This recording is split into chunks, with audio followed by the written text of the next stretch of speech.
Oh, udah. Udah? Oke, Udah, Bu. Ibu?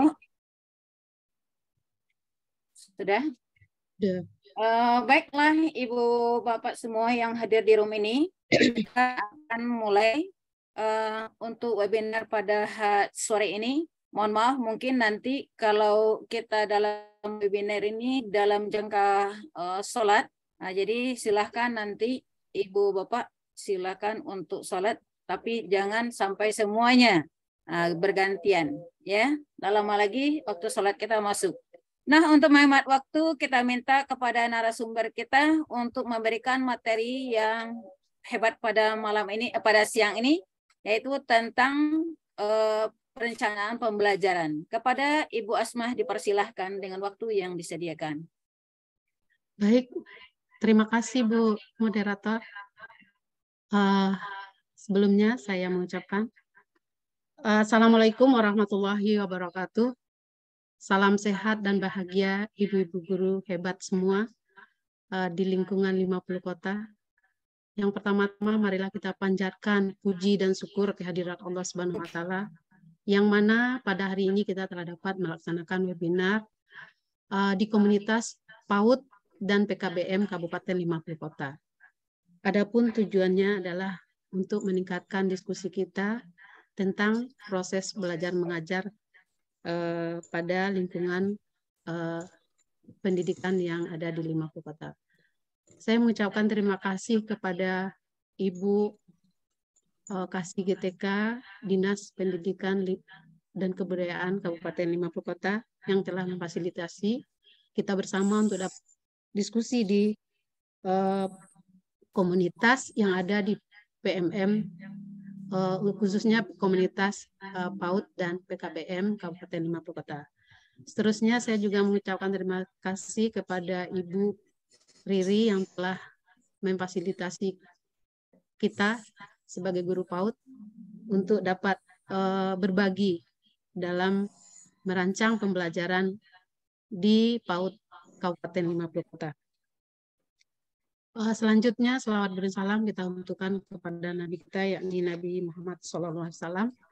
Baik, untuk tidak mukadimah, mungkin materi kita sampaikan nanti karena terlalu panjang. Kita berbagi di komunitas ini. Mungkin sedikit saya bermotivasi kepada ibu semuanya. Kenapa ada komunitas ini? Gunanya untuk berkolaborasi, berdiskusi, agar kita dapat saling berbagi di dalam ini. Mungkin hari ini saya yang diminta untuk memberi materi, dan saya pun berharap ke Ibu Riri nanti ada selanjutnya yang bisa berbagi di dalam komunitas ini. Jangan satu saja, kita saling memberi agar kurikulum Merdeka yang baru ini dibilang baru ya, tapi itu bukan baru, itu kelanjutan dari kurikulum 13, penyempurnaan. Bukan kurikulum 13 tidak ada, tapi tetap kita pergunakan sebagai referensi kita dalam merancang pembelajaran. Baik, mungkin saya skip dulu.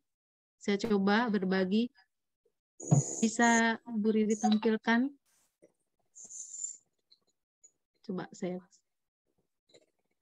Coba dulu ya Bu Riri. Ya. Bentar.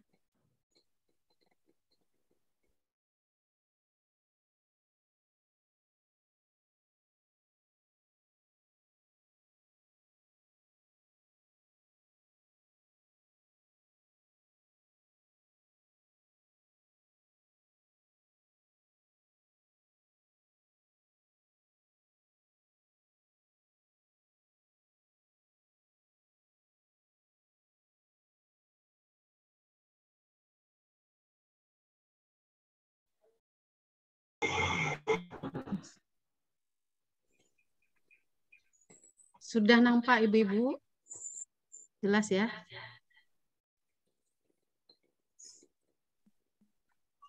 Baik, kita mulai dengan materi hari ini adalah merancang pembelajaran untuk PAUD dalam menyusun tujuan pembelajaran dan tujuan kegiatan.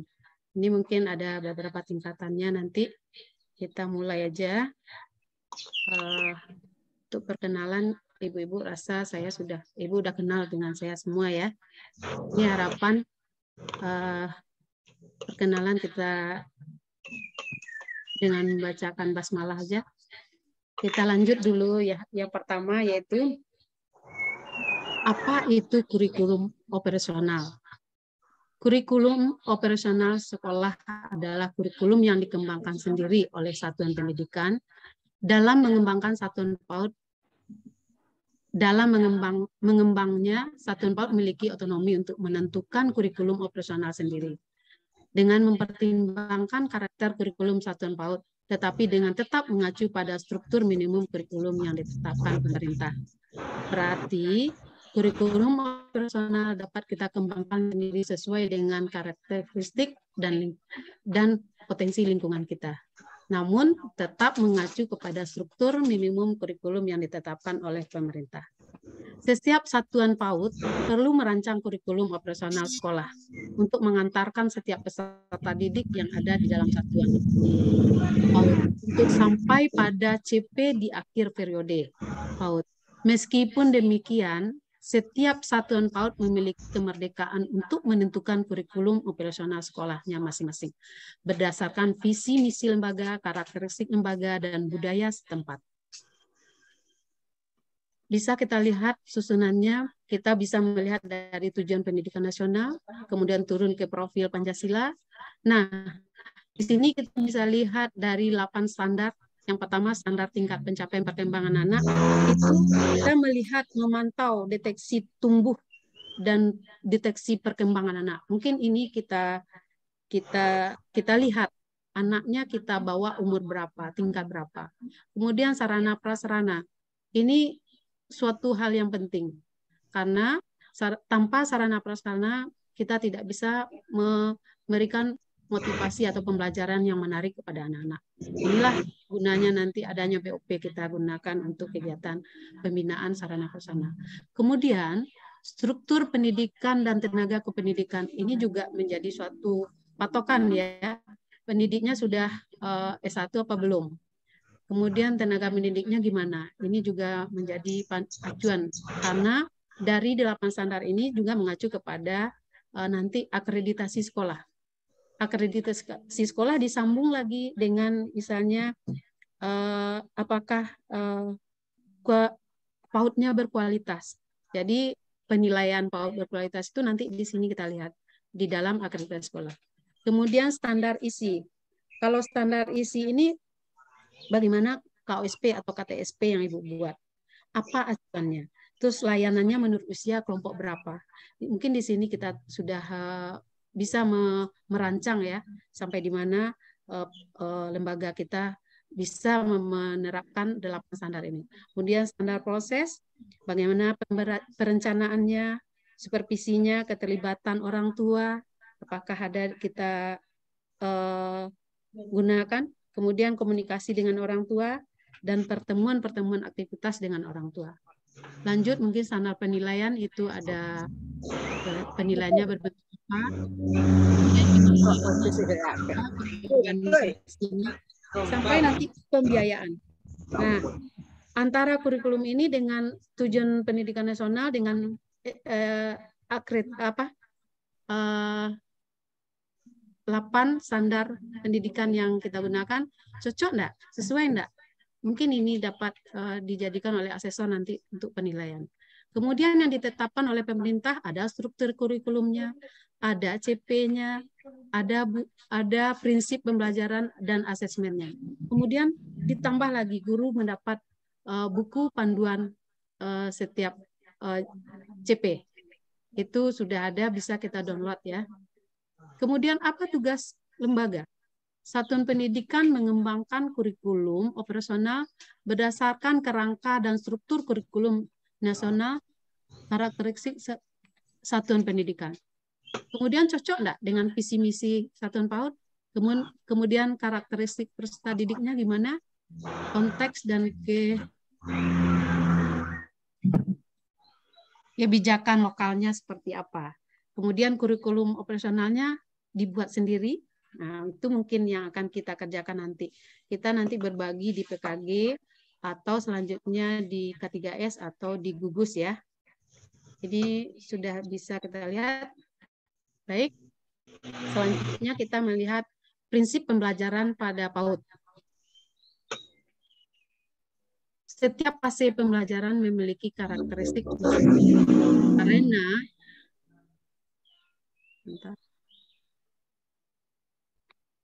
Karenanya penting untuk memperhatikan prinsip-prinsip berikut sebelum merancang pembelajaran.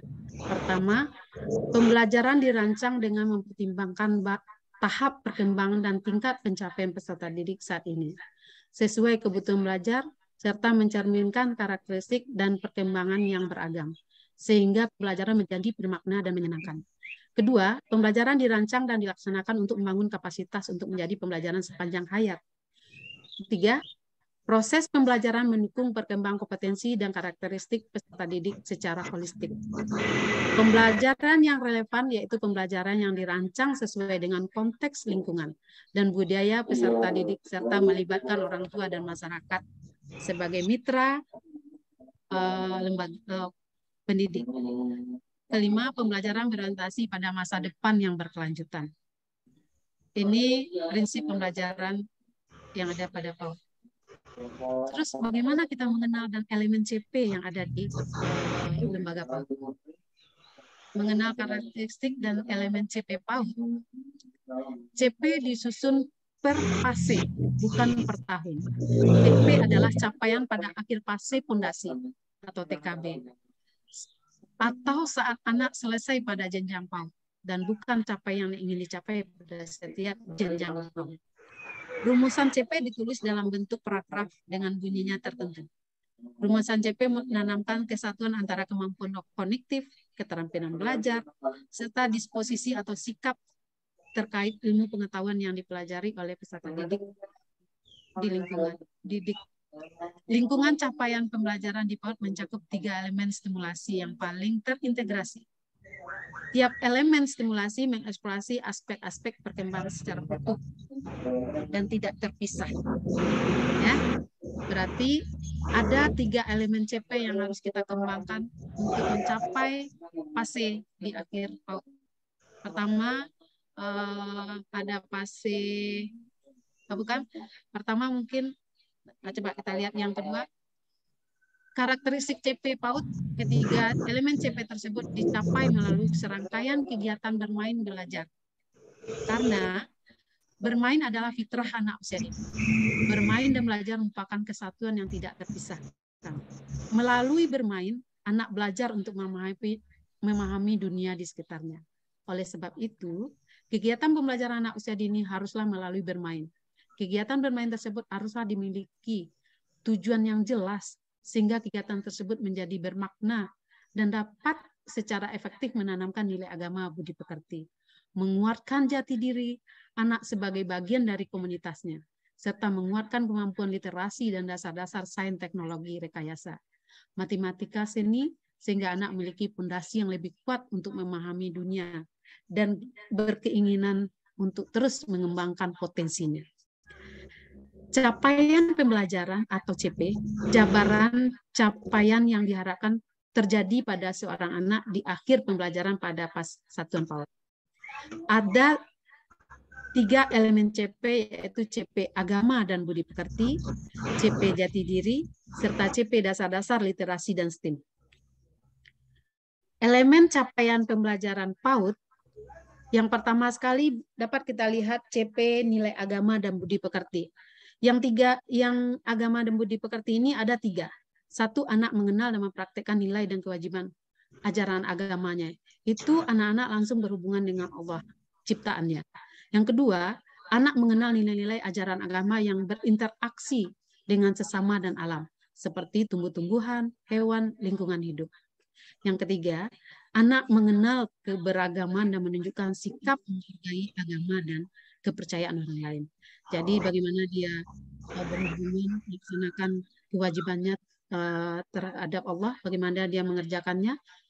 Kemudian anak mengenal nilai-nilai agamanya melalui dengan cara berinteraksi sesama alam, tumbuhan, hewan, dan lingkungan hidupnya. Dan ketiga, anak mengenal keberagaman, menunjukkan sikap menghargai. Itu sesama teman atau orang tua atau lingkungan yang ada di sekitarnya. Jadi ada 3.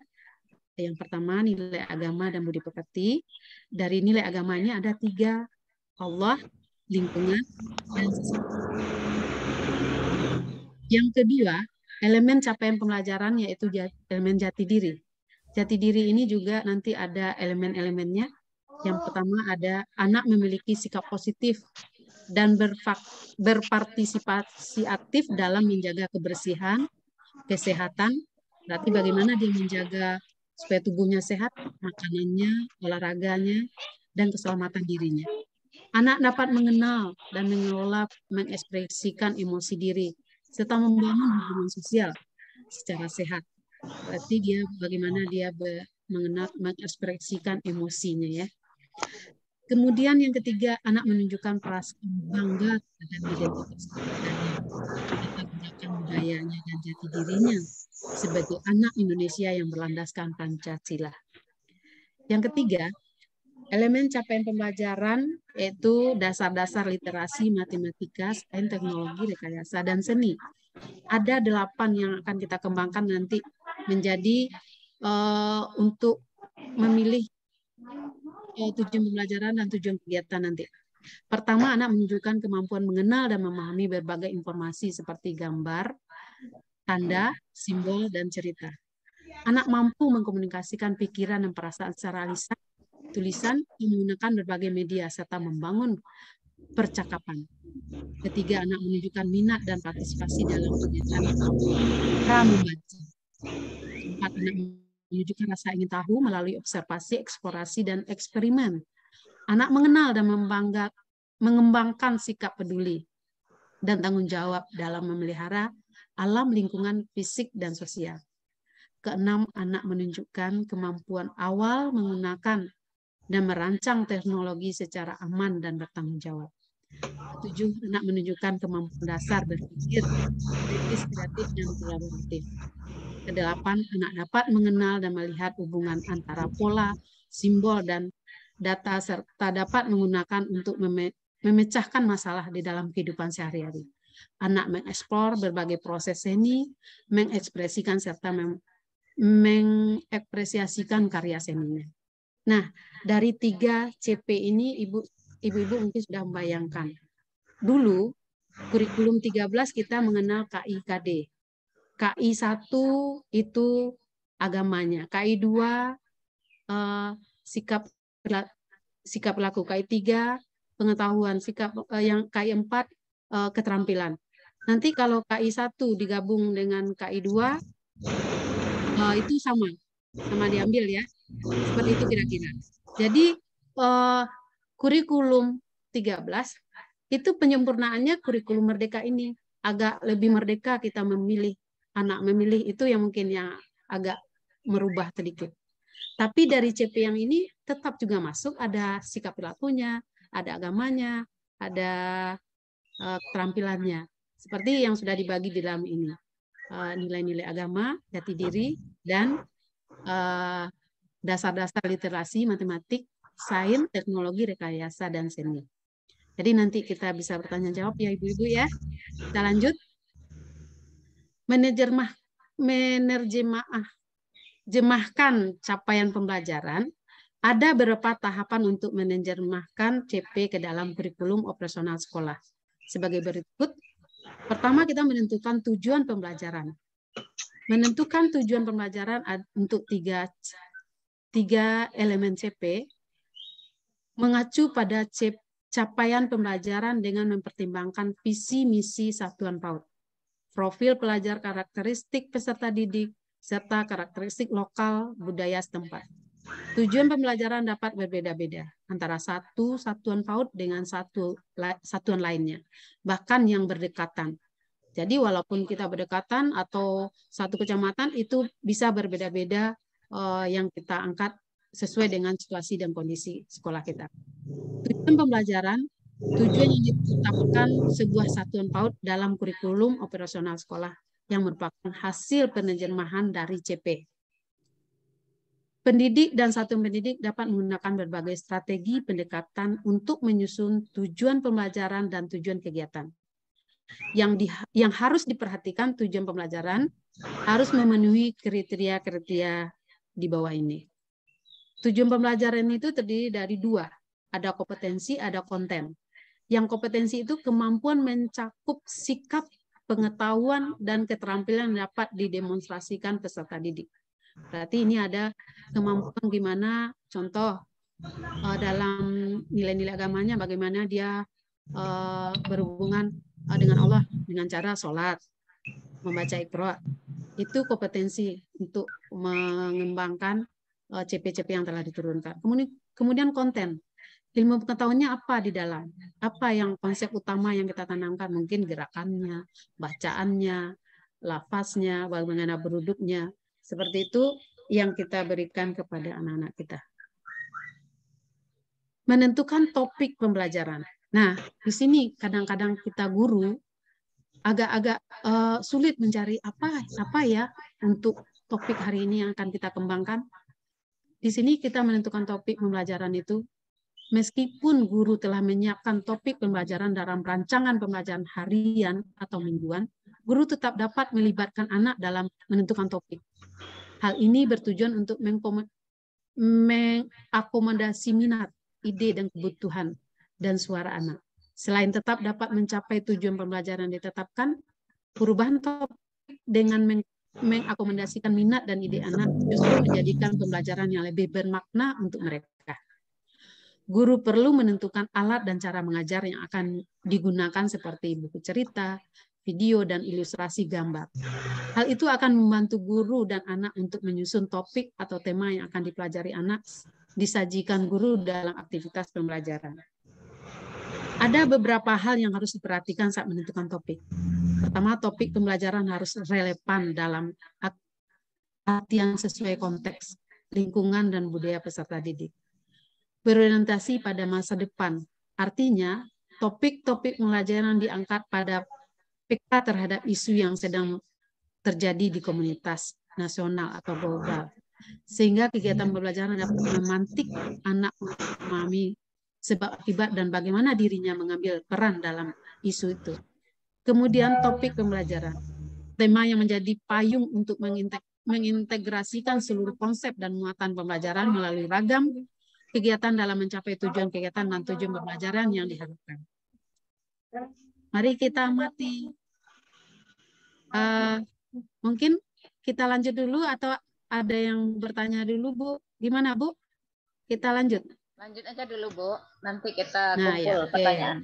Nah, nanti kita hari ini mengarahkan, mungkin Ibu besok langsung di gugus atau di KKG atau di K3S Ibu langsung menyusunnya per kelompok atau per lembaga. Pertama sekali kita harus perhatikan dulu latar belakang satuan pendidikan, karakteristik peserta didik dan budaya setempat. Ini sebuah contoh ya, Bu ya. Satuan pendidikan terletak di wilayah yang memiliki keunggulan kooperatif dan kompetitif bagi para pelaku industri. Berarti unggulannya di sini. Wilayah ini dikenal sebagai kota industri dengan banyak bangunan, pabrik, dan pusat perdagangan yang menyediakan berbagai peluang usaha dan lapangan pekerjaan.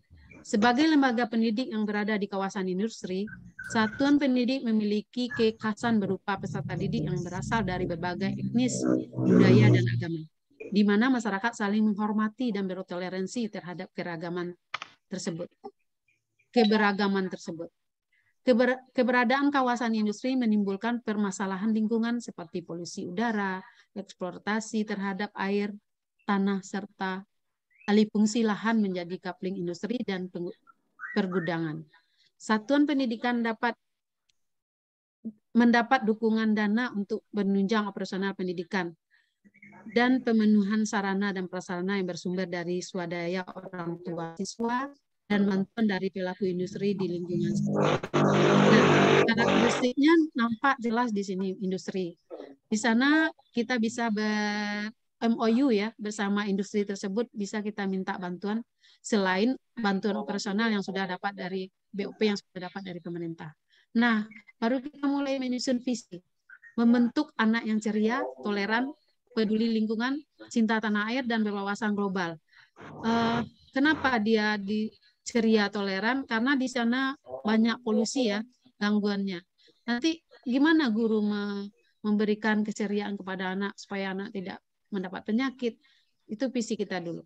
Kemudian misi, memunculkan keceriaan, menanamkan sikap toleran, menumbuhkan kepedulian kepada lingkungan sekitar, menanamkan rasa cinta tanah air, mengembangkan wawasan anak tentang dunia yang sudah ada di dunia anak-anak ini. Kemudian tujuannya, terwujudnya peserta didik yang sehat dan bahagia. Terwujudnya peserta didik yang memiliki sikap menghargai perbedaan dan nyaman berinteraksi dalam keberagaman. Terbentuknya peserta didik yang peduli lingkungan dan berempati pada sesama. Terwujudnya peserta didik yang bangga menjadi anak Indonesia. Terbentuknya peserta didik yang memiliki wawasan yang luas. Nah, dari latar belakang ini, dari latar belakang satu pendidikan, kita bisa mulai menyusun TP dan tujuan kegiatan. Kita mulai lihat dari elemen CP. Elemen CP yang pertama, nilai agama dan budi pekerti. Tujuan pembelajarannya kita susun dari bayangan elemen CP ini. Karena CP ini tidak dimunculkan nanti di RPPM, RPPH. Yang dimunculkan hanya tujuan pembelajaran. Pertama, mempraktekkan nilai-nilai kewajiban ajaran agama. Mengenal Tuhan melalui ciptaannya, kegiatan ibadah, tempat-tempat ibadah, dan kitab suci. Memperingati hari besar agama, mensyukuri, menyayangi, dan melestarikan ciptaan Tuhan dengan penuh tanggung jawab. Kelima, mengenal keberagaman agama dan sikap menghargai kepercayaan orang lain. Menghargai diri sendiri, orang lain, dan lingkungan sekitar sebagai rasa syukur kepada Tuhan. Kita lihat lagi elemen CP jati diri. Identitas diri, budaya, mengenal Pancasila, kesadaran diri dan lingkungan, motorik, hidup sehat, sosial, emosional, motivasi, dan komunikasi. Tujuan pembelajarannya memperingati hari-hari besar nasional, memiliki sikap positif dan berpartisipasi aktif menjaga kebersihan dan kesehatan keselamatan diri. Menunjukkan perasaan bangga terhadap identitas keluarganya. Mandiri, berkebinekaan global, bangga dengan latar belakang budaya dan jati dirinya sebagai anak Indonesia. Mengenal budaya daerah, rumah adat, pakaian daerah, tari daerah, alat musik tradisional, bahasa dan permainan daerah. Menunjukkan perilaku gotong royong, memiliki sikap positif dan berpartisipasi aktif dalam menjaga kebersihan. Dapat menyesuaikan diri dengan lingkungan sekitar. Bangga terhadap hasil karya. Nah, ini tujuan yang akan kita capai dari CP jati diri. Yang ketiga, elemen CP dasar-dasar literasi, matematik, sains, teknologi, dan rekayasa dan seni. Tujuan pembelajarannya mampu berkomunikasi dengan baik, menumbuhkan budaya literasi, melakukan observasi, eksplorasi, dan eksperimen, menemukan solusi kreativitas dalam memecahkan masalah, mengekspresikan imajinasi menjadi karya, menggunakan material alam di sekitarnya, mengenal teknologi pemanfaatan lahan sempit, mengenal cara menghemat air, mengenal cara mengolah sampah. Ini baru tujuan pembelajaran yang akan kita kembangkan nanti lagi menjadi tujuan kegiatan yang kita ambil. Nah, elemen CP nilai-nilai agama budi pekerti, kita sudah menyimbangkan antara mana tujuan pembelajarannya. Kalau nilai agama, anak percaya kepada Tuhan, mulai mengenal, mempraktekkan ajaran pokok sesuai agamanya, mempraktekkan nilai dan kewajiban ajaran agamanya. Ini sudah terkait antara elemen CP, nilai budi pekerti, dan tujuan pembelajarannya. Kita lihat lagi elemen CP jati diri, bagaimana mengenal diri, budaya, mengenal Pancasila, kesadaran diri dan lingkungan, motorik hidup sehat sesuai emosional dan motivasi komunikasi. Anak mengenal, mengekspresikan, dan mengelola emosi diri, serta membangun hubungan sosial secara sehat. Anak mengenal dan memiliki perilaku positif terhadap diri, lingkungan, serta rasa bangga sebagai anak Indonesia yang berlandaskan Pancasila. Anak menyesuaikan diri dengan lingkungan, aturan, dan norma yang berlaku. Anak menggunakan fungsi gerak, motorik kasar, halus, untuk mengeksplorasi dan memanipulasi berbagai objek di lingkungan sekitar sebagai bentuk pengembangan diri. Nah, tujuan pembelajaran sudah dapat kita lihat bersama-sama tadi. Kemudian dasar-dasar literasi, anak mengenal dan memahami berbagai informasi. Kemudian tujuan pembelajarannya, mampu berkomunikasi dengan baik, menumbuhkan budaya literasi, melakukan observasi, eksplorasi, dan eksperimen. Bagaimana anak-anak bermain sambil belajar dengan dasar-dasar literasi, matematik, sains, teknologi, dan rekayasa dan seni. Kemudian kita mulai pengorganisasian topik dan tujuan pembelajaran. Kalau di kurikulum Merdeka, topik tema sudah ditentukan 4. Itu khusus untuk proyek. Tapi kalau topik intrakurikuler itu boleh kita pilih sesuai dengan lingkungan kita. Kita boleh pilih contoh, hari ini topiknya Aku Anak Indonesia. Subtopiknya Hari Anak Nasional, peringatan Hari Kemerdekaan RI, Festival Budaya. Kalau ini diambil juga boleh memperhatikan nilai-nilai dan kewajiban agamanya. Ini tujuan pembelajarannya. Sudah disinkronkan nanti antara topik dengan tujuan pembelajarannya. Yang akan kita kembangkan lagi bagaimana mencari tujuan kegiatan.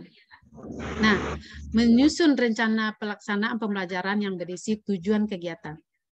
Membuat rencana pelaksanaan pembelajaran berdasarkan tujuan pembelajaran yang telah ditetapkan pada kurikulum operasional sekolah. Tujuan pembelajaran yang telah dibuat pada kurikulum operasional sekolah diturunkan menjadi tujuan kegiatan harian atau mingguan. Pendidik dapat memilih membuat RPPM atau harian saja. Boleh keduanya, boleh salah satu ya. Tujuan kegiatan, tujuan yang ingin dicapai dari sebuah implementasi pembelajaran harian atau mingguan diambil atau diturunkan dari tujuan pembelajaran yang ada di dalam kurikulum operasional sekolah. Menyusun rencana pelaksanaan pembelajaran yang berisi tujuan kegiatan.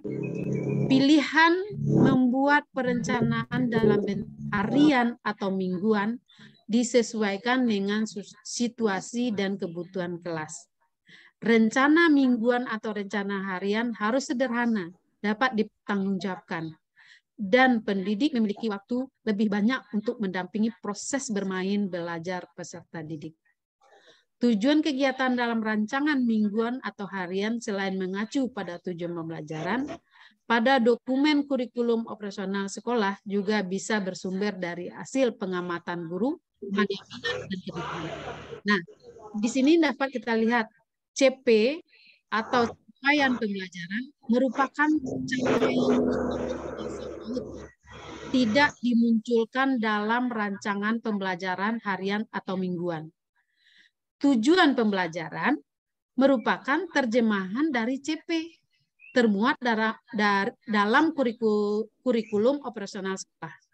Lembaga PAUD memiliki beberapa kebebasan untuk menerapkan tujuan pembelajaran sesuai konteks masing-masing.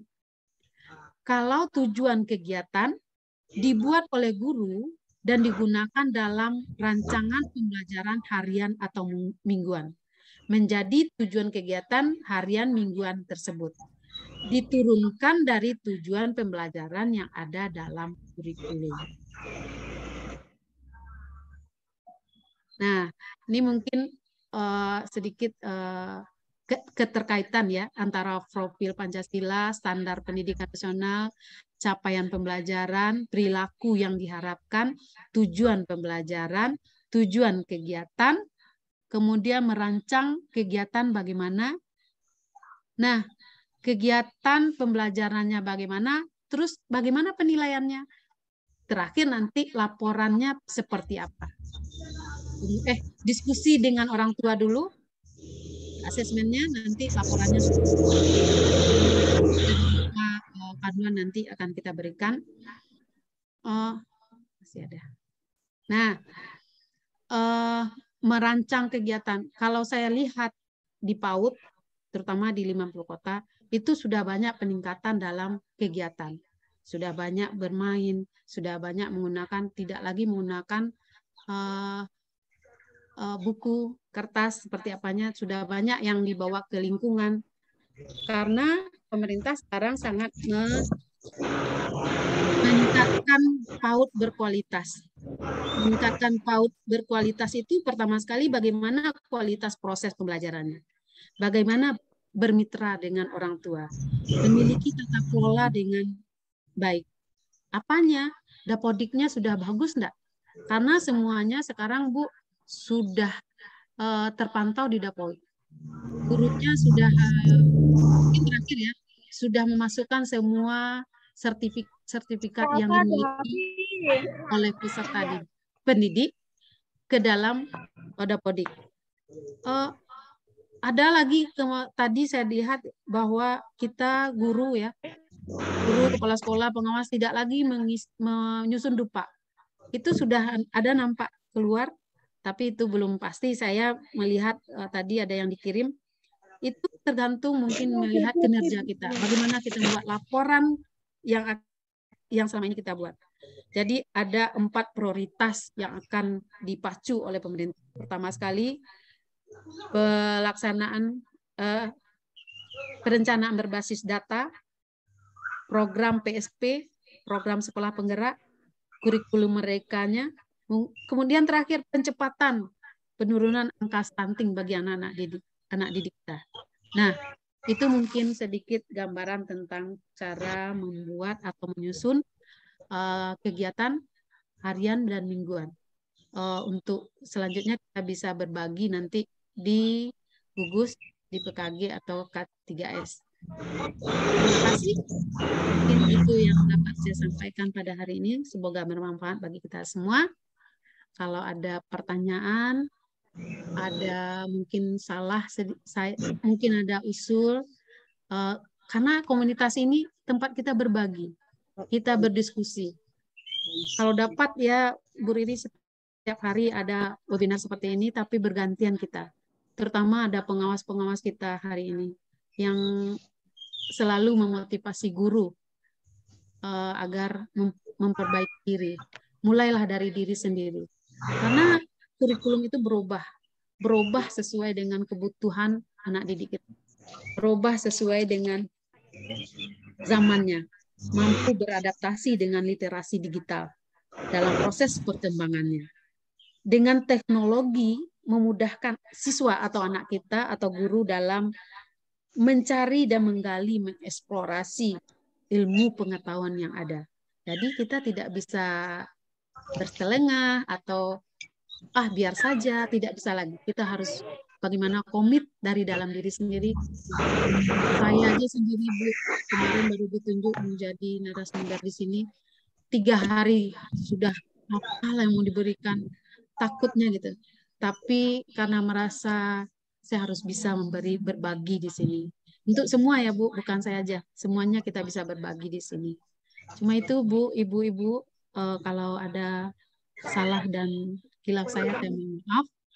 Ya sudah, dengan wabillahi taufiq. Assalamualaikum warahmatullahi wabarakatuh.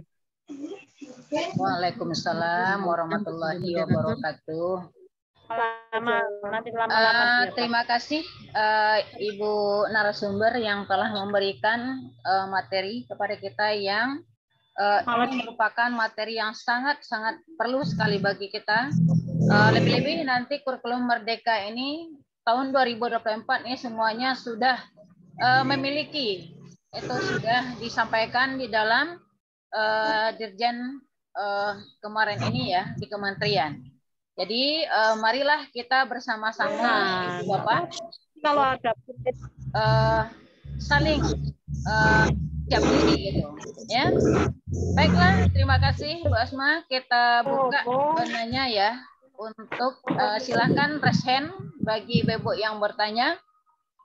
Nanti kita lihat apakah di chat ada, ya. Silakan. Yang mau bertanya kira-kira Ibu apa? Atau mohon izin Bu Asma di stop screen.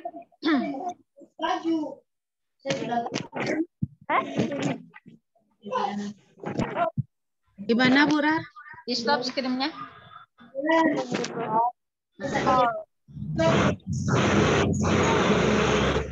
Ya. Silahkan Ibu Bapak yang mau bertanya atau mau yang kurang jelas dijelaskan oleh narasumber kita. Silahkan Ibu atau Bapak yang hadir di dalam room ini respon atau di chat boleh. Atau sama sekali. Ya, Ibu Deli Yusni, ya, silakan Ibu Deli Yusni untuk mengajukan pertanyaannya. Bismillahirrahmanirrahim. Terima kasih Bu Rat. Assalamualaikum warahmatullahi wabarakatuh. Waalaikumsalam warahmatullahi wabarakatuh. Terima kasih sekali karena sudah ada ruang ini untuk kita bisa tanya tentang kurikulum merdeka. Bu ya. Untuk itu tadi ada disampaikan sama Ibu Asma, yaitunya CP itu merupakan capaian yang di akhir masa PAUD. Dimunculkan dalam rancangan pembelajaran. Itu maksudnya apa, Bu? Itu yang pertama. Kemudian di dalam kegiatan itu kan struktur kurikulum itu kan ada dua, ada intra dan ada pelima. Untuk intra itu atau untuk pelima itu apakah kita harus membuat RPPM, RPPM atau ajar. Jadi yang mana yang apakah kita boleh memilihnya atau kita berurutan seperti kurikulum 2013 PAUD. Mungkin itu aja pertanyaannya, Bu. Terima kasih. Ya, terima kasih. Nomor 2 tadi apa, Bu? Yang nomor 2. Mingguan. Satu, maksud dari capaian masa PAUD dan perencanaan ya. Masa PAUD, ya. Ya. Dimunculkan dalam rancangan pembelajaran itu apa maksudnya? Itu yang pertama. Yang kedua, apakah di dalam intra, itu struktur kurikulum itu kan ada dua, intra dan P5. Untuk intra itu, apakah kita harus membuat RPPM-nya dulu, baru RPPH-nya, terus apakah itu ada 3 macam kan, ada modul ajar. Jadi yang mana yang kita laksanakan, atau boleh dikerjakan satu-satu? Mohon penjelasannya. Terima kasih, Bu. Ya. 1 dijawab dulu atau 3, Bu Rat?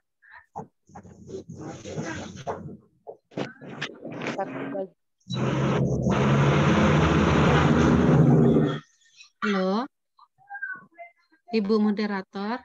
Silahkan Bu Asma langsung dijawab langsung aja. Jawab aja. Iya. Ya, baik.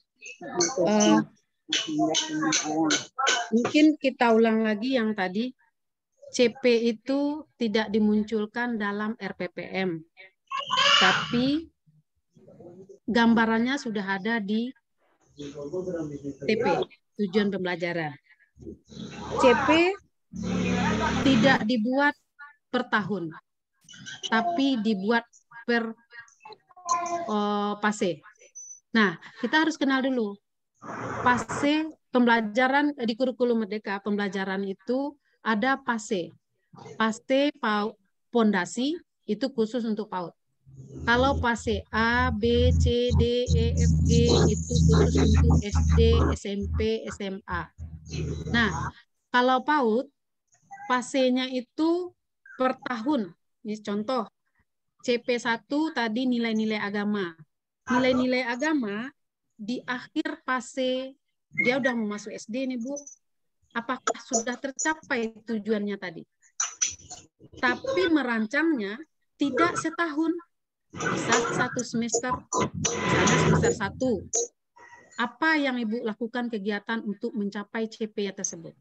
Tapi tujuannya sudah tergambar yang ada di kurikulum. CP nilai-nilai agama, apa yang sudah tergambar, kegiatan apa yang Ibu lakukan. Mungkin temanya itu aja Bu, tapi Ibu lakukan berulang-ulang dengan kegiatan yang berbeda-beda, dengan alat peraga yang berbeda-beda. Nanti CP jati diri, Ibu susun juga per semester. Dari semester itu berapa kali Ibu bermain, walaupun temanya diri sendiri aja terus, sampai selesai saya diri sendiri. Tapi Ibu buat permainannya beragam. Ibu buat acara kegiatannya beragam. Tapi kalau di TK saya, Bu, seminggu ganti permainannya. Sesuai dengan tema yang kita buat. Jadi kalau dapat, apa tema hari itu aja yang kita buka, kita sesuaikan dengan situasi dan kondisi lingkungan. Jadi untuk mencapai pembelajaran itu supaya sesuai dengan karakteristik kita lihat dulu berapa permainan kita, berapa alat-alat kita catat, kita data. Oh ini yang akan saya mainkan nanti. Nanti kita keluar sedikit dari pagar. Apa yang ada di luar? Ada masjid, ada tanaman itu kita catat semuanya. Nanti ini yang akan saya mainkan. Nanti keluar lagi sedikit dari lingkungan kita, mungkin sekecamatan. Di kecamatan tuh banyak apa ya, di tempat saya banyak ubi, banyak karupua, nanti saya masukkan itu. Jadi untuk mencari kegiatan untuk mencapai CP yang akan kita capai di akhir tahun tadi, itu dia, kita cari kegiatan bermacam-macam kegiatan melalui kondisi dan karakteristik lingkungan sekolah. Jadi itu yang fase tadi ya Bu ya, akhir masa PAUD. Jadi akhir masa PAUD itu, akhir tahun anak sudah siapkah dia masuk SD, dengan fondasi dengan fase-fase fondasi yang kita telah berikan tadi. Kemudian pembelajaran di kurikulum Merdeka itu ada intra, ada ekstra, ada kokurikuler. Yang intra itu yang belajar di dalam ruangan atau di luar pun kalau itu pembelajaran intra ya. Kemudian Ibu harus nyusun dulu topiknya apa, tujuannya apa, terus kegiatannya apa. Kalau menurut saya sebaiknya memang tetap buat RPPM aja dulu. Atau promesnya, kita buat promesnya. Nanti baru bisa kita turunkan ke RPPM. Nanti dari RPPM baru kita turunkan modulnya. Modul itu ada tersusun langsung, mungkin nanti bisa kita lihat kan di sini saya tidak bisa lihat ya. Modul langsung RPPH-nya, setali gitu ya Bu ya, sejalan. Tapi Ibu bisa membuatnya satu RPPM 1 minggu. Jadi tidak perlu tiap hari kita buat. Malahan Bu, saya mungkin selalu mengomentari guru, kalau belum merasa tercapai CP atau kegiatan yang hari itu bisa diulang lagi permainannya sesuai dengan minat anak. Jadi kita tetap menyediakan losparnya ada, pembangunannya ada, terus main pasir atau mikro ya, permainan makro dan mikronya juga harus ada. Itu sesuai dengan akreditasi yang kita beri penilaian. Kemudian ekstra itu ada juga, ekstra itu bisa Ibu bagi, mau ekstranya mau keluar, mau jadi apa. Terus kokurikulernya mungkin proyeknya apa. Itu mungkin pembagiannya nanti antara yang 3 ini. Terus Ibu memilih RPPM aja atau modul aja boleh. Asal tergambar di sana apa gitu. Tapi kalau saya buatnya modul, dari modul itu saya kembangkan menjadi RPPH. Dari RPPH itu dibuatnya 1 kali aja, tapi ada Senin, Selasa, Rabu, Kamis, Jumat, Sabtu. Tergambar semuanya untuk 1 minggu. Itu tergantung kesepakatan Ibu di sekolah. Karena kita memang bekerja sama dengan guru. Mungkin itu Bu Deli. Ya, sedikit.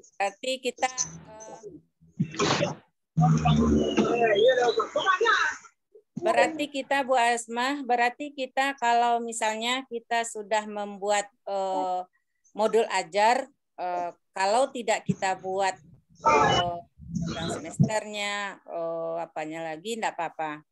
Boleh. Boleh modul kita membuat modul ajar saja gitu. Iya, boleh. Tapi seandainya guru yang membuat modul ajar tidak datang, harus ada yang menggantikan, itu tidak tergambar betul. Hari ini apa ya kerjanya hari Senin ini. Terpaksa guru itu mengambilnya, bisa jadi semuanya diambilnya, bisa jadi mana yang bagus saja. Jadi kalau sudah masuk ke RPPH, itu bisa dilihat di bawah modul itu dapat dilihat bahwa hari Senin ini kegiatannya. Nanti guru coret lagi, tadi ini belum terlaksana, belum terlaksana. Nah, berarti dia ulang lagi besok. Jadi itu gambaran dari RPPH yang sudah turun dari modul itu. Jadi kalau Ibu bisa mampu, modul itu bisa Ibu tergambar, Pak kegiatannya, saya rasa nggak apa-apa juga. Ya, kalau di modul itu kan sudah ada tuh hari Senin, Selasa, Rabu, Kamisnya dalam 1 minggu. Modul itu kan kita buat satu topik 1 minggu gitu. Iya, boleh. Ya. Terima kasih Bu Asma. Iya. Sama-sama. Ada lagi Bu? Ini mungkin dilanjutkan. Apakah Ibu Deli sudah paham dengan yang disampaikan oleh Bu Asma? Insya Allah paham Bu Rat. Tentu kita kerjakan dulu, kita coba dulu nanti di mana terkendalanya nanti karena kita sudah ada ruang. Tentu di sini nanti kita bahas lagi. Terima kasih banyak. Oke, terima kasih Bu Deli Yusni. Untuk berikutnya masih ada Ibu Fauziah untuk menanyakan apakah itu masukan atau pertanyaan, dipersilahkan dengan waktu yang tersedia. Ya, terima kasih Bu atas kesempatan. Izin Bu off kamera karena jaringan di tempat saya tidak bagus. Iya Bu, silakan Bu Fauziah. Iya, saya langsung saja. Ibu dari mana Bu? Iya. Kabupaten apa nih? Oh, kalau saya dari PT Negeri Pembina Marisa Kabupaten Pohuwato, Provinsi Gorontalo. Oh iya, silakan Bu. Kan Bu. Iya, terima kasih. Materinya sangat bagus sekali. Saya tertarik dengan tadi sempat disentuh kaitan dengan asesmen. Nah, untuk kurikulum 2013, asesmennya kan ada 2, asesmen formatif sama asesmen sumatif. Nah, yang menjadi pertanyaan saya, kira-kira untuk asesmen formatif itu, asesmen awal itu, apakah untuk PAUD itu, apakah dia punya format? Dan yang berikut, untuk asesmen sumatif, kira-kira bentuknya seperti apa? Dan yang berikut, kaitan dengan pembelajaran proyek. Tema yang ada di proyek tadi disampaikan ada 4 tema. Nah, yang menjadi pertanyaan saya, apakah ketika kita mengangkat tema di proyek itu, alokasi waktunya, apakah dia mengurangi alokasi waktu yang ada di intra, atau dia berdiri sendiri? Kan kalau di intra, kalau tidak salah saya, ada 17 minggu ya? Iya. Iya. Nah, misalnya kalau kita mengangkat tema di proyek, tema Aku Cinta Indonesia, atau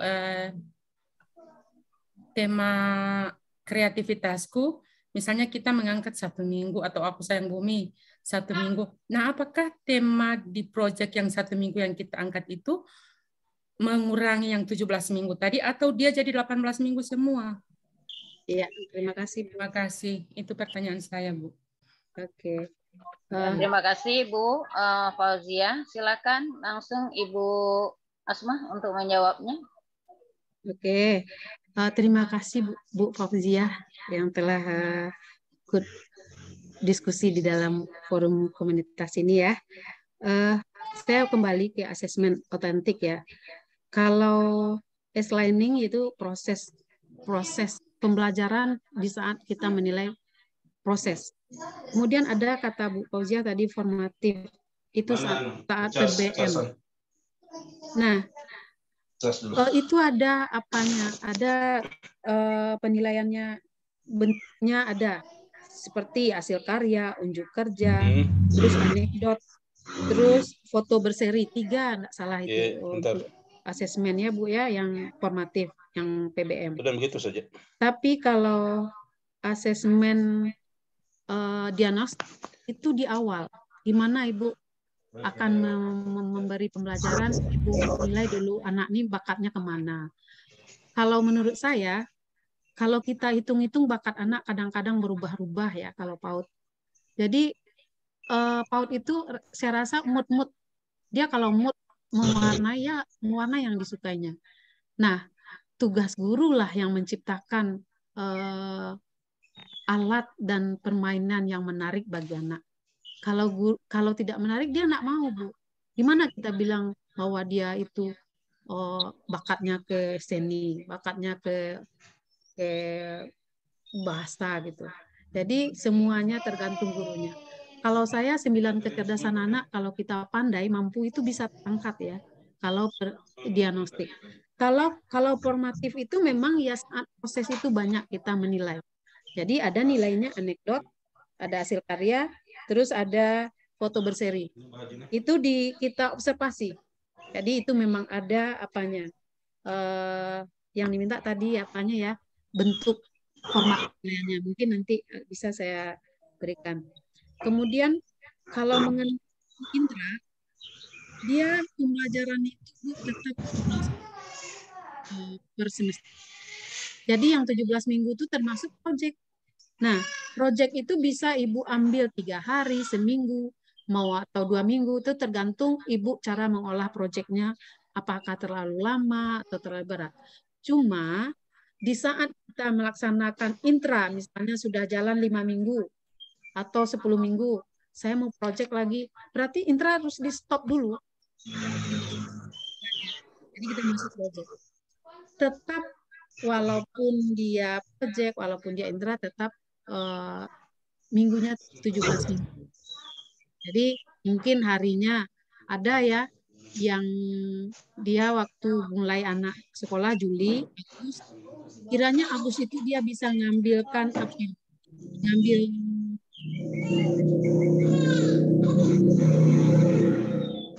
hari kemerdekaan bangsa kita, berarti memperagakan pakaian-pakaian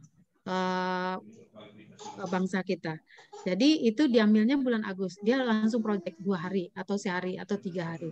Jadi intranya diputus. Berarti kita masuk ke proyek yang sudah kita siapkan modul ajarnya. Mungkin itu Bu Fauzia. Iya, Bu. Mana Ibu Fauzia? Iya, terima kasih Paham? Bu. Iya, halo. Ya, maksud saya Bu, untuk alokasi waktunya untuk proyek berarti ketika kita mengambil proyek misalnya 1 minggu, apakah mengurangi waktu intrakurikuler yang 17 minggu? Berarti kalau kita dia mengurangi waktu intrakurikuler 17 minggu, berarti intranya tinggal 16 minggu. Proyeknya tinggal 1 minggu. Seperti itu ya, Bu? Pembelajarannya tetap 17 minggu ya, Bu ya. Cuma kadang-kadang intra itu Bu bisa jadi 10 minggu, tergantung berapa kita bermainnya gitu. Yang jelas udah disediakan oleh kementerian itu 17 minggu ya. Kita apakan waktunya sudah diapakan sama seperti kurikulum 13 yang kemarin jamnya. Terus kita mau masuk ke proyek bukan berkurang intranya, enggak. Tetap antara intra dan proyek tetap dalam kurung waktu 17 minggu itu. Tapi kalau kita mau tambah lagi berarti lebih lagi pembelajaran kita. Ya, Bu ya. Bagaimana Bu Fauzia? Mungkin sedikit Bu Asmah, izin Bu Asmah menambahkan. Iya, Bu Rat. Di sini untuk proyek kita bisa nanti mengatur jadwalnya atau tergantung tema yang akan Ibu lakukan di proyek. Ya, nanti Ibu lakukan berapa JP-nya yang akan Ibu lakukan itu diserahkan kepada sekolah masing-masing. Apakah itu JP-nya dalam satu semester tuh ada hari pertama, hari kedua, atau minggu pertama, minggu kedua, boleh juga sampai 17 minggu. Nanti diambil apakah itu di inti, apakah itu di penutup ya proyeknya. Silahkan Nah, jadi nanti Ibu mengatur nanti programnya untuk proyek khusus, bukan di dalam intra, tetapi proyeknya khusus, namanya pengaturan program proyek. Nah, gitu Ibu. Jadi ada buku panduan proyek itu silakan nanti Ibu ambil ya. Ada juga nanti diminta sama narasumber mungkin ada bagaimana nanti pengaturan proyek itu sebenarnya. Jadi nanti dia kasih berapa JP setiap minggu. Boleh Ibu.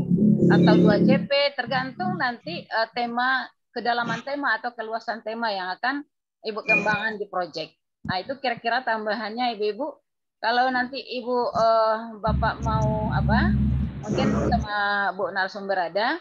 Kalau tidak nanti Bu Rana bisa memberikan bentuk bagaimana cara penyusunan program proyek itu per jadwal.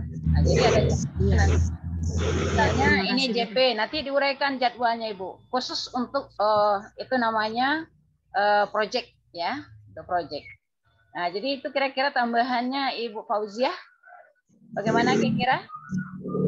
Oh iya Bu, ya terima kasih. Yang berikut Bu, kaitan dengan asesmen awal tadi. Nah, di asesmen awal apakah kita menggunakan format atau tidak? Seperti Oh itu. iya, sebaiknya menggunakan format ya Bu Fauziah ya, supaya jangan kita enggak kewalahan nanti dalam membina anak dalam bermain. Karena nanti kalau enggak ada catatan atau formatnya, apa yang mau kita bagi? Bagaimana kita memposisikan anak ini nih, anak ini harus gimana gitu. Memang harus ada formatnya ya Bu Fauziah. Sedikit tambahkan Bu Asma untuk Bu Fauziah. Di sini namanya diagnostik ya, atau namanya asesmen awal. Asesmen awal ini ibu-ibu adalah akan mendeteksi atau mengidentifikasi kesiapan atau kebutuhan siswa kita. Jadi baru kita nanti dari situ bisa menentukan CP-nya Ibu, ya, capaian pembelajarannya. Nah, CP inilah nanti yang akan berfokus kepada tujuan pembelajaran. Nah, jadi kita identifikasi dulu dari awal, tentu kita mempunyai catatan, ya. Apakah itu catatannya seperti annex dot, silahkan, atau merupakan observasi, silahkan. Jadi ini juga diserahkan kepada ibu-ibu bagaimana ibu mampu untuk menyusun daripada instrumen yang akan ibu lakukan. Tetapi sebaiknya jangan instrumen baku, ya, instrumen baku, tetapi merupakan suatu catatan. Nah, ini yang kita sarankan untuk di asesmen awal atau asesmen diagnostik. Itu kira-kira tambahannya Ibu daripada jawaban dari Ibu Asma tadi. Terima kasih. Silahkan Ibu Asma. Iya, udah Bu Fauziah. Ini ada yang menarik di pertanyaan di chat, kolom chat Bu Rat. Ya, kita lihat Ibu. Bagaimana cara kasih, membagi Bu. tema kalau dulu kita dibagi dalam tema-tema katanya. Oh iya. Jadi, itu dari Ibu apa ya? Ibu Dewi ya. Ya. Bu Dewi, silahkan Bu Asma menjawabnya. Iya. Ini mungkin kita juga kewalahan juga dulu ya Bu ya, karena kita dulu membagi temanya mendetail gitu. Misalnya binatang berkaki 2, binatang berkaki 4. Sementara yang akan kita jabarkan, yang kita jelaskan di materi adalah yang beragam-ragam itu. Jadi kalau sekarang saya perhatikan kalau memilih topik itu sebentuk kegiatan, bukan berbentuk satu-satu. Misalnya tubuh diri sendiri, mata, topik-topiknya mata, telinga, tangan, tidak seperti itu. Tubuhku, kira-kira seperti itu Bu. Jadi pembagiannya tidak ribet seperti yang dulu-dulu. Dulu kan misalnya diri sendiri. Apa yang diterangkan? Panca indera, terus mata, bagian-bagian kepala, misalnya bagian badan, bagian tangan, bagian kaki. Tidak seperti itu lagi. Cukup temanya misalnya diri sendiri, topiknya tubuhku. Tubuhku yang cantik atau pakaian tubuhku. Jadi memang berbentuk semacam kegiatan, tapi penjabarannya di dalam luas. Jadi pertanyaan-pertanyaan pemantik yang akan kita berikan nanti bertambah luas gitu. Tidak satu aja. Apa guna mata? Tidak seperti itu. jawabnya cuma satu. Kalau pertanyaan pemantik jawabnya beragam. Apa ya guna pakaian bagi tubuh kita?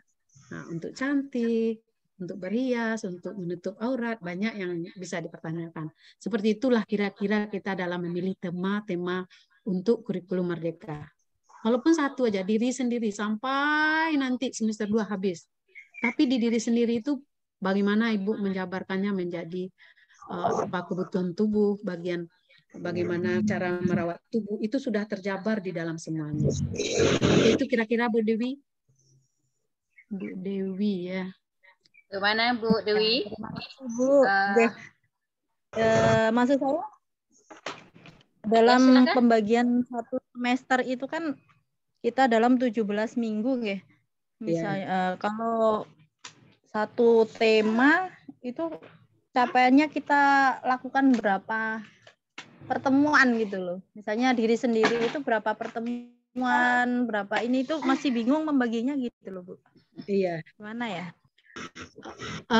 Saya jawab Bu Rat. Ya silakan Bu Asma, langsung aja.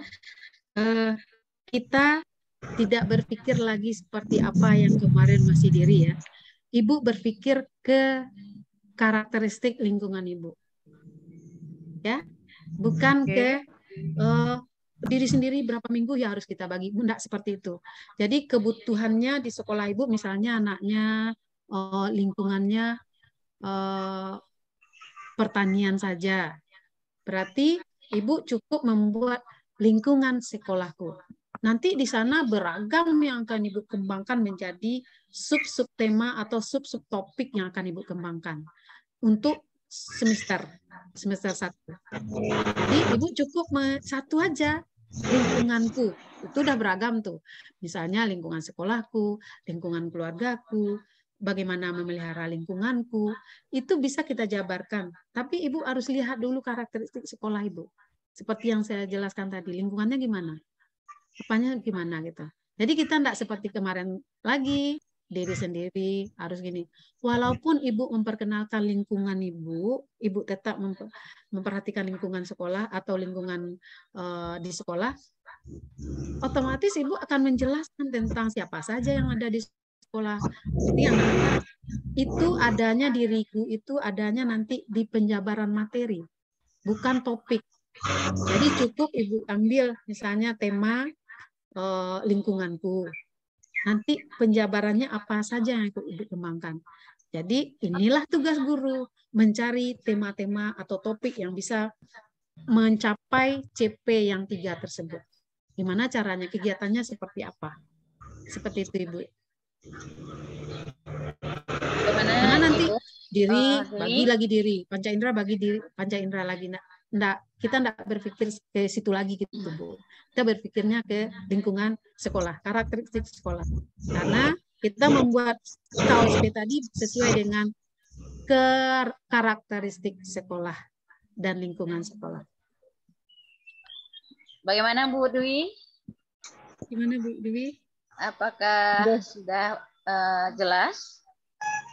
Ya, alhamdulillah. Terima kasih Bu penjelasannya. Sedikit Ibu Dewi, Bu Asma, mohon izin menambahkan. Di sini bisa nanti Ibu membuat peta pikir ya. Peta pikir penjabaran daripada tema yang Bu ambil. Ya, Bu ambil itu peta pikirnya nanti seluas-luasnya yang ada di lingkungan Ibu. Jadi kita berbasis lingkungan nanti Ibu. Ya. Nah, jadi itu jabarannya kira-kira bentuk daripada meluaskan ya daripada tema yang satu tadi. Itu bisa saja Ibu satu semester ya. Kalau Ibu bisa menjabarkan seluas-luasnya. Nah, jadi juga masuk nanti di proyek itu Bu. Di proyek itu juga seperti itu. Apabila nanti luas rasanya materi dengan tema yang akan Ibu berikan dalam proyek, itu bisa Ibu bagikan dengan seluas-luasnya di dalam proyek itu. Nah, itu kira-kira tambahannya Ibu Dwi, Bu Asma. Iya. Tambahannya Terima kira-kira. kasih, Bu Rat. Ya. Ada Baiklah, lagi Bu Dwi? mungkin sudah jelas Bu Dwi? 10 menit lagi Bu. Iya. Oke. Mungkin ini karena waktu juga yang membatasi kita ya Ibu ya.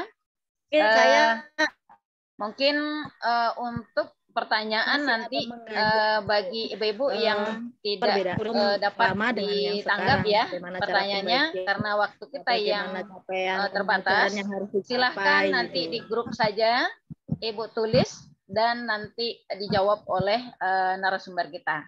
Bagaimana Ibu Asma? Kira-kira begitu? Iya. Oke. Oke Bu. Absennya diisi ya Bu. Oh ya. Linknya udah dibagikan. Linknya sudah ada di chat itu Ibu dan di WA juga ada, di WA grup ya juga ada. Jadi silahkan nanti Ibu Bapak kalau ada Bapak untuk mengisi link absennya karena nanti mungkin ada juga sertifikat mungkin ya.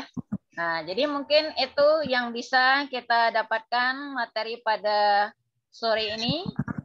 Mungkin materi ini rasanya kurang puas, Ibu atas jawabannya atau keterangannya, silahkan nanti Ibu berhubung langsung dengan narsumnya, ya. Masih bisa. Ada yang bertanya tuh Bu Sri Mulyati. Masih ada waktu Bu? Masih 10 menit. Nah, oke. Tapi jangan kelamaan panjang-panjang ya Bu Sri Mulyati ya. Oke. Masih ada kesempatan satu pertanyaan lagi untuk Bu Sri Mulyati. Kepada Ibu dipersilahkan.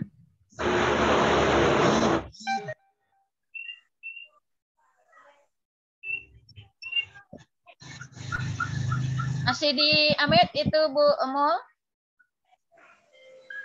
Nah, oke, silakan. Langsung saja tanya sama Bu Asma. Ini jaringan nampaknya ya. Jaringan mungkin Bu Asma? Iya. Udah bisa mendengar Bu Sri Mulyati? Sudah. Udah kedengaran? Sudah. Bu Mul belum ya? Ya Bu Mul, ini masih connecting dia. Oh iya. Mungkin Hujan di sana. Jaringan tidak bersahabat sama Bu Mul, tidak bisa mengajukan kita baca pertanyaannya. Jadi mungkin pada saat ini jam menunjukkan sudah 4.56 ya waktu kita tinggal 4 menit. Mungkin, kita foto bersama ya Bu Rat. Ya, mungkin bisa dibantu Bu Asma karena punya Bu Rat tidak bisa untuk foto ya. Bu Asma yang foto bersama dulu. Ya, silakan Ibu Hebat buka kameranya supaya kita bisa foto bersama. Kita foto bersama. Ya, silakan dibuka kameranya.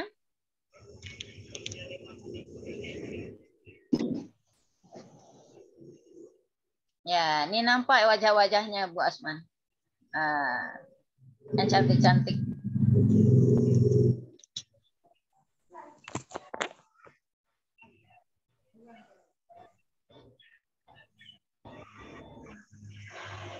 Oke, sudah Bu Asma? Kita punya 2 room apa ya? 2 kelompok ya.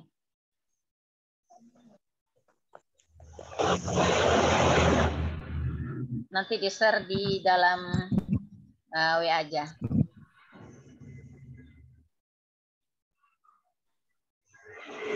Oke, sudah tersimpan? Apa belum?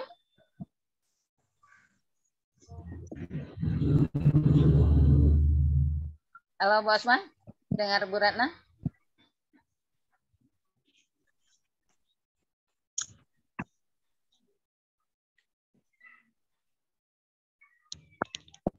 Udah?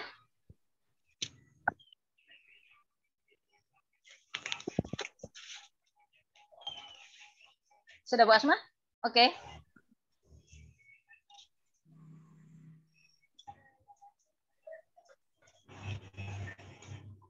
Ya, nggak apa-apa masalah. Bu Sri Mulyati ada masalah dengan mikrofon. Kita lanjut nanti di ruang yang lain lagi. Sudah Bu Asma? Ya, sambil berjalan ya Ibu. Belum Bu Rat, tunggu ya, Bu Rat. Silakan sambil berjalan. Nggak bisa dia di absen. Bu Riri, mana Bu Riri?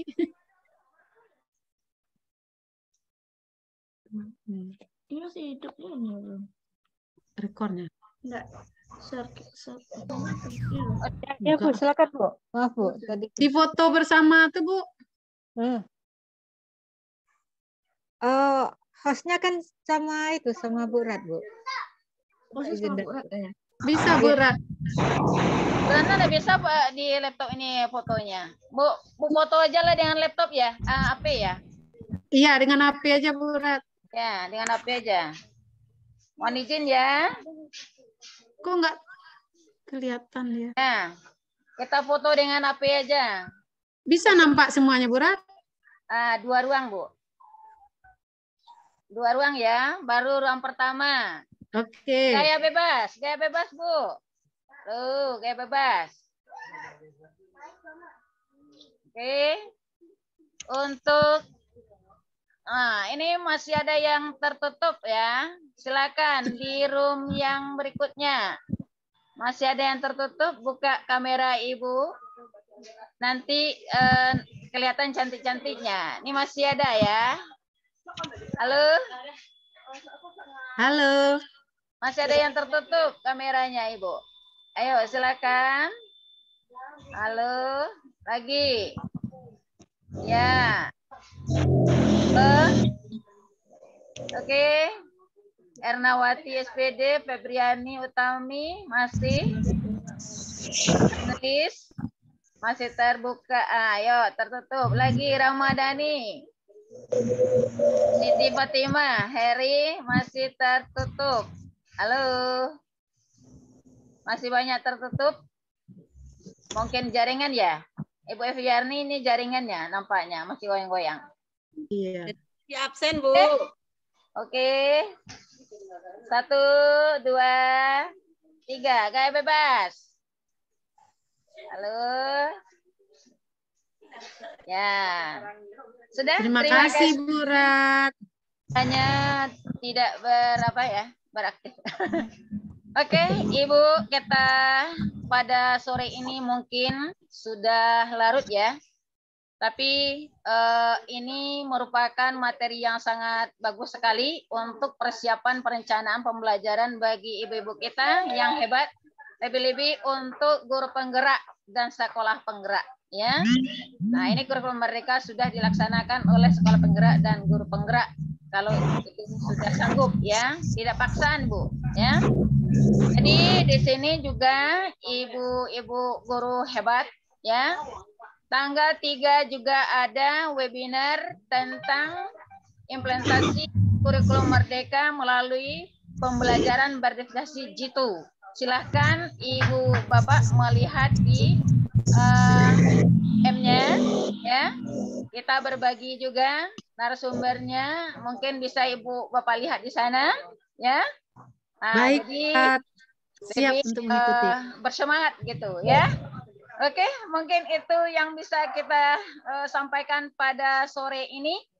Jika ada dalam penyampaian dan perkataan atau pelayanan dalam Zoom tidak sesuai dengan memuaskan yang diinginkan, ya, saya mohon maaf yang sebesar-besarnya dan terima kasih kepada Bu Asma sebagai narasumbernya, begitu banyak melayani kita bersama berbagi. Oke, nanti bergiliran siapa lagi yang berbagi di dalam grup komunitas ini, ya. Semoga kita bisa menjadi narsum semuanya. Jadi jangan kalau kami yang tua ini hanya mendukung nanti ya. Jadi besok ini yang tua juga maju. Oke, terima kasih segala perhatiannya dan mohon maaf segala kesalahan. Mari kita tutup membacakan Alhamdulillahirabbil alamin. Semoga Allah memberikan kita keberkahan, ya. Dan saya tutup sebagai pembawa acara. Wabillahi taufik wal hidayah. Assalamualaikum warahmatullahi wabarakatuh. Selamat. Waalaikumsalam warahmatullahi wabarakatuh. Ya, silahkan Ibu Bapak yang mau live untuk kegiatan lain, sholat apa? Saya juga belum sholat Ibu. Silahkan. Iya, sama. Mohon izin live ya Ibu. Ya, oke.